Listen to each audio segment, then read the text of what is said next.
Most boys at the age of 5 were busy learning how to spell words, chasing each other in backyards, or laughing at cartoons on TV. But inside the Walker mansion, little Ben Walker had not spoken a single word for 8 long months, not since the day he watched his mother, Anna, lowered into the cold ground. The house had turned into a place of silence. The halls were big, the lights always shining, the furniture polished like glass. But no sound of a child lived there. No giggles, no cries, just silence. His father, Jack Walker, a man with more money than most could imagine, thought the best way to escape pain was to drown himself in work. He spent his days flying from one meeting to another, signing deals, building bigger projects. But while he was busy with numbers, his son was trapped inside grief. Jack believed that time and wealth could heal wounds. He hired doctors, therapists, and teachers, all of them with long titles and proud voices. Yet none of them could reach the small boy sitting in his playroom, staring at the floor with empty eyes. And then came a day no one expected. Jack had taken a flight to Chicago, but at the last minute it was canceled. Instead of waiting or calling someone to pick him up, he simply ordered a car and returned home. He didn't tell anyone, not the driver, not the staff. He wanted to enter his mansion quietly, sit in the silence, and hide again inside the emptiness he was used to. When he opened the tall front door, the cold air of the hall brushed against his face. He prepared himself for the usual stillness, the echo of his own footsteps, the lifeless rooms, and the silence of his son. But then he froze. From somewhere deep inside the house, he heard it, a sound so sharp, so wild, so unexpected that his heart nearly stopped. It was laughter. Not just any laughter. Ben's laughter. Jack's briefcase slipped from his fingers and landed on the marble floor with a heavy thud. He thought for a second he was imagining things. Perhaps his tired mind was playing tricks. But no, the sound was real. It was light, alive, full of joy. And it wasn't alone. Someone else was laughing with him. Jack's chest tightened. He followed the sound without even realizing his legs were moving. His shoes tapped quickly against the cold floor until he reached the indoor garden, a glass-roofed space filled with ivy, flowers, and green life that Anna once loved. What he saw there almost broke him. Ben, his silent son, was straddling the back of a young woman. She was down on all fours, crawling like a horse, while Ben held onto her shoulders, giggling so loudly his whole body shook. The woman had her dark hair tied back, a loose strand falling across her cheek. Her eyes were lit with joy. She wasn't scared of breaking rules. She wasn't cold like the staff Jack usually hired. She was alive. This woman was Grace, the new maid Jack had hired quickly, not caring much about her background. She was supposed to cook, clean, and stay invisible. Yet here she was, carrying his son like a horse, playing, laughing, and bringing back a sound Jack thought he would never hear again. "Nay!" Grace said playfully, shaking her shoulders so Ben bounced gently. The boy squealed with delight, his voice piercing through months of silence. Jack stood frozen, his eyes wide.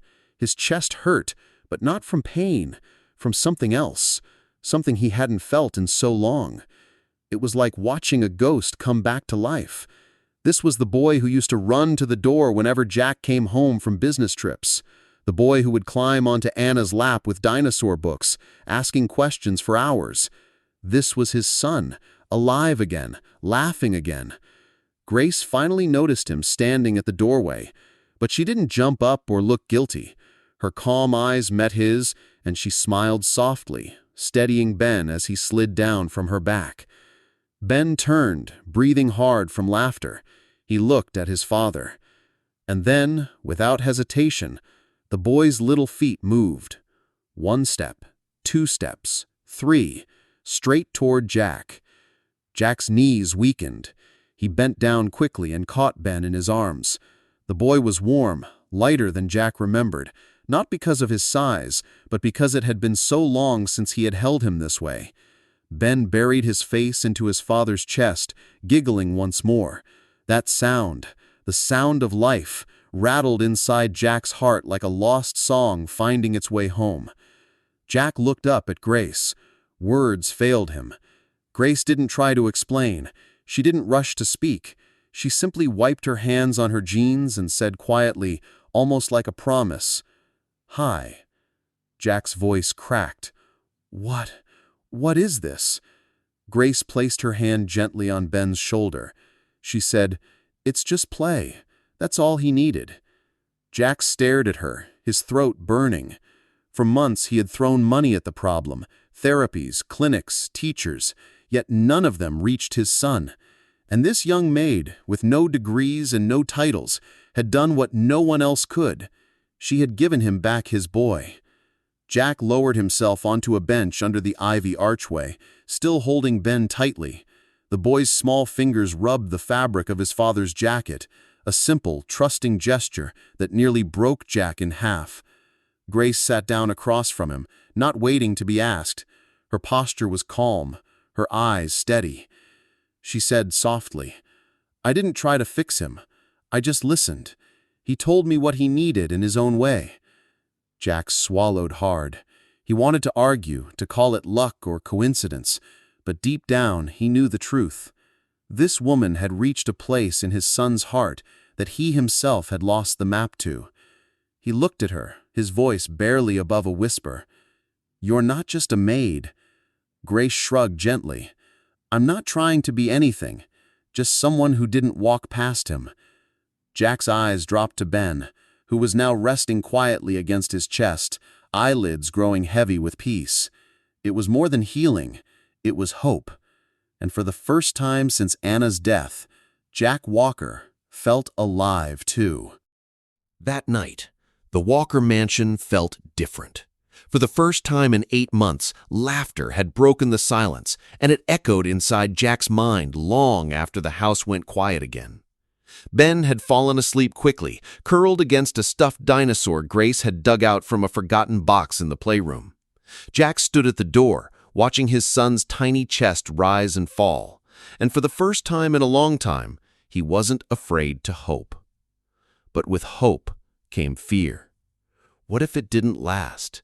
What if tomorrow Ben went silent again, locking himself back inside grief? Jack was used to controlling numbers, deals, and meetings, but he couldn't control this, and that scared him more than anything. Downstairs, Grace was wiping the kitchen counter, humming softly to herself. Jack walked in quietly, his steps heavy with questions. She didn't look up at first. She kept moving her cloth in slow circles, calm as if nothing unusual had happened today. Finally, Jack spoke. "How did you do it?" His voice cracked with tension. Grace glanced at him, then back at the counter. "I didn't do anything special. I just played." "Just played?" Jack's jaw tightened. "I've had professionals, therapists, doctors. They couldn't get through to him." Grace set the cloth aside and leaned against the counter. "Sometimes children don't need professionals. Sometimes they just need someone who isn't trying to fix them." Jack felt a sting in her words.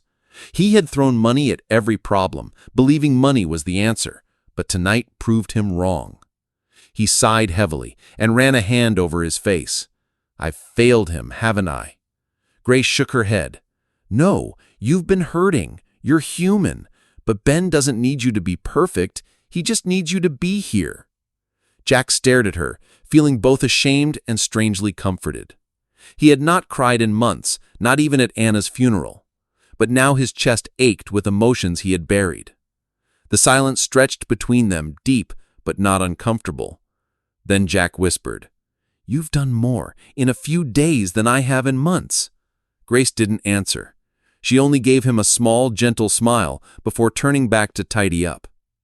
The next morning, Jack expected the silence to return. He thought yesterday was a fluke, but when he passed the playroom, he saw Ben sitting cross-legged on the carpet, with crayons scattered around him. Grace sat beside him, doodling silly shapes. Ben looked up, noticed his father in the doorway, and, Jack almost couldn't believe it, he smiled. It was small, but it was real. Jack's throat tightened. "Is he smiling?" Grace chuckled lightly. "Of course he is. Smiling isn't broken. Her simple answer hit him harder than any therapist's report ever had. As the days passed, Jack found himself watching from the edges of rooms. He would stand in the hall while Grace and Ben built toy castles, or peek from the study while they turned fruit slices into animal shapes. He noticed something strange. Grace never forced anything. She didn't beg Ben to talk. She didn't clap at every move like it was a miracle. She treated him like a normal boy, patient, gentle, but firm when needed. And slowly, Ben began responding. He didn't speak, not yet, but he pointed at colors when Grace asked. He tapped his fingers in rhythm when she hummed. He followed her around like a quiet shadow. Jack realized something painful. His son had been waiting all along, waiting for someone to sit with him, not rush him, not pity him. Grace had simply listened where others, including Jack, had turned away. One evening, Grace was folding laundry in the living room while Ben rummaged through an old toy box. Jack sat in his chair with a book he wasn't really reading. Suddenly, Ben pulled out a small object, an old voice recorder, the kind people used before phones did everything. His little fingers turned it over, pressing the buttons curiously. Grace knelt beside him. "That's a recorder," she explained softly. "You can talk into it, and it saves your voice." Ben's eyes lit up with interest. The batteries were dead, so Grace fetched new ones. She showed him how to press the red button to record and the black one to play it back. Ben clutched it tightly, as though she had given him a treasure. That night, after Grace tucked him into bed, Ben slipped quietly out of his room. He crouched by the staircase where no one could see him, holding the recorder. His tiny thumb hovered over the button, his breathing quick and nervous. Then at last, he pressed it. There was a small click, silence, and then, so faint it was almost a whisper, came a word. Grace. His own voice startled him. He pressed stop quickly, hugging the recorder to his chest. It was the first word he had spoken in 8 long months. The next morning, Grace found the recorder on the kitchen counter. At first, she thought nothing of it, but something nudged her heart to press play. A tiny voice crackled from the speaker. Grace. Her knees gave out, and she sank to the floor, tears rushing to her eyes. She covered her mouth with her hand, sobbing quietly, not wanting to wake anyone. When Jack entered minutes later, he froze at the sight of her trembling. "What happened?" he asked, alarmed. Grace held the recorder, her hands shaking. He said my name last night." Jack snatched it quickly, pressed play, and then he heard it, his son's voice, a word, a name, real. Jack's world stopped. He had listened to silence for so long, and now one small word had broken it apart. His throat burned, his eyes filled with tears he couldn't hold back. "He spoke. He really spoke," Jack whispered. Grace nodded, her own tears still falling. "It's not just a sound. He knew what he was saying." Jack pressed the recorder to his chest, shaking. For the first time he realized his son was not lost. He was coming back, one word at a time. That afternoon, Jack stayed home from work. He couldn't bring himself to leave. He watched Ben from across the room, clutching the recorder like a lifeline. The boy didn't speak again, not yet, but Jack no longer doubted. The silence had been broken. He looked at Grace, who was calmly peeling apples for Ben's snack. She hadn't celebrated like a hero. She hadn't demanded praise. She had simply wept quietly and then carried on. Jack thought to himself, "She has given me back my son." But deep inside, he wondered, why her? What kind of past gave her such strength? And what else was she hiding behind those calm eyes? The Walker mansion was no longer as silent as before. Ben followed Grace from room to room, smiling more, pointing at things, even humming when she did. Jack watched with both joy and fear. He wondered every day if this progress might slip away. One morning he told Grace, "I may need to fly to Dallas tonight." His voice was uneasy. Grace did not argue. "Ben will be okay with me, but he knows when you go." Jack packed a bag but found a crayon drawing stuffed in his briefcase. A red plane with flames and a small crying boy drawn beneath it. 2 shaky words, "Ben, sad." Jack sat still, the paper shaking in his hand. His son was asking him without words not to leave. Slowly, Jack pushed the suitcase back into the closet. He found Ben in the playroom, curled in the corner. Sitting beside him, Jack whispered, "I saw your picture. I don't want to be the dad who always leaves." "Not anymore." Ben said nothing but slid closer until his shoulder touched Jack's. That was enough. Later that week, Grace chased a sock into a locked upstairs door. "What's in there?" she asked gently over breakfast. Jack's face darkened. "Nobody goes in there." She didn't push, but that night she left a warm glass of milk outside the door with a note. "You don't have to open it. Just don't keep it closed forever." The milk sat untouched till morning, then disappeared. Jack never spoke of it, but Grace noticed his steps paused by that door at night. A day later, Ben tripped while chasing a crayon. He fell hard and cried out, sharp and frightened. Jack rushed in, scooping him up. "Shh! Daddy's here! I've got you!" The words slipped out of Jack's mouth by instinct, and then through shaky breaths, Ben whispered back, "Daddy." Jack froze. His heart pounded. "Say it again?" Ben gripped his shirt tighter, wet eyes staring up at him. "Daddy." Jack's tears came hot and fast. He kissed his son's hair, rocking him. "I'm here, buddy. I'm not going anywhere." From the stairwell, Grace stopped. Her own eyes filled, but she didn't step closer. This was Jack's moment. She smiled quietly and walked away. That night in the indoor garden, Jack and Grace stood beneath the glass roof. "There was a boy once. His name was Sam. I cared for him, but when he stopped speaking, his parents fired me. I told myself I'd check on him. I waited too long.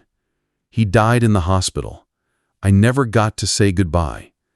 Jack looked at her with new understanding. "I failed him," she whispered. "So when I saw Ben, I couldn't look away again." Jack shook his head. "You didn't fail. You saw him. That matters." She let out a breath. "Maybe, but this time I stayed." Weeks passed with new light in the mansion. Ben laughed more. He whispered words here and there. Jack stayed close instead of flying away. One morning, Jack opened the door he had locked for months, Anna's room. Instead of keeping it as a shrine, he decided to change it. Together they painted the walls, filled shelves with books, added cushions and toys. When it was finished, Jack fixed a brass plate to the door. It read, "Ben." He set out bowls of paint. "If you want, we can leave our marks." Ben pressed his blue hand next to his name. Grace pressed hers in green. Jack followed with orange, slightly touching Grace's. Ben grabbed a marker and wrote a crooked word beneath them. "Family." Grace turned her head quickly, hiding tears. Jack reached for her hand. "If you stay, it can't be as staff. You belong here." She nodded, voice steady. "I'm not staying because you asked. I'm staying because this is where I'm meant to be." Ben tugged both their hands and laughed. "Dino Library." Jack laughed too, hugging his boy close. Grace smiled through her tears, and for the first time in many months, the Walker Mansion was no longer a house of silence.